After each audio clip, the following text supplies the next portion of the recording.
First question देखिए हमारा, Raul well के रचयिता कौन है? राउल वेल देखिए, ये जो है शब्द राउल वेल है, यह संस्कृत का बिगड़ा हुआ रूप है। ये बना हुआ है रावल और बेली के संयोग से। रावल का अर्थ है राजा और वेली का अर्थ है लता अर्थात काव्य लता। ठीक है, तो इस शब्द का अर्थ क्या हुआ?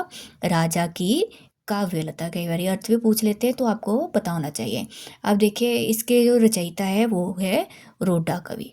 ठीक है, कौन है राउल वेल के रचयिता? रोडा कवि। ठीक है, वेल पर रोड़ा मारा, वेल पर क्या मारा? रोड़ा मारा। ठीक है, इस तरह से लर्न करने में आपको इजी हो जाएगा। आगे देखिए, निम्न में से शिलांकित कृति कौन सी है? शिलांकित कृति देखिए, शिलांकित मतलब जो शिला पर लिखी गई हो, शिला अर्थात पत्थर पर। ठीक है, कागज पर नहीं लिखी गई जो कृति, वो कौन सी है? उक्ति व्यक्ति प्रकरण, वर्ण रत्नाकर, राउल वेल और दोहा कोश। देखिए, जब मैंने आपको करवाया था तो मैंने आपको ये सारी जानकारी दी थी कि राउल वेल क्या है? एक शिलांकृत कृति है। ठीक है, राउल वेल क्या है? शिलांकित कृति है। किसने लिखा है? रोडा कवि ने। रोड़ा ला लीजिए, रोड़ा ने क्या मारा? बेली पर पत्थर मारा। ठीक है, और लिखी भी किस पर? शिला पर लिखी, पत्थर पर लिखी। ठीक है, कागज पर नहीं लिखी।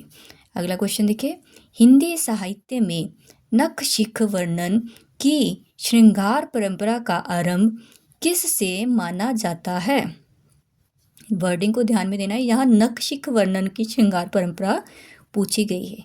ठीक है, और अकेली श्रृंगार परंपरा नहीं है, नख शिख वर्णन से स्टार्ट है। देखिए, कुवलय माला, वर रत्नाकर, संदेश रासक और राउल वेल। कौन सी है नख शिख वर्णन की? हमारी राउल वेल। ठीक है, श्रृंगार नख शिख वर्णन की श्रृंगार परंपरा का आरंभ किससे हुआ?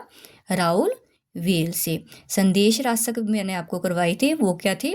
श्रृंगार काव्य परंपरा की प्रथम रचना है संदेश रासक।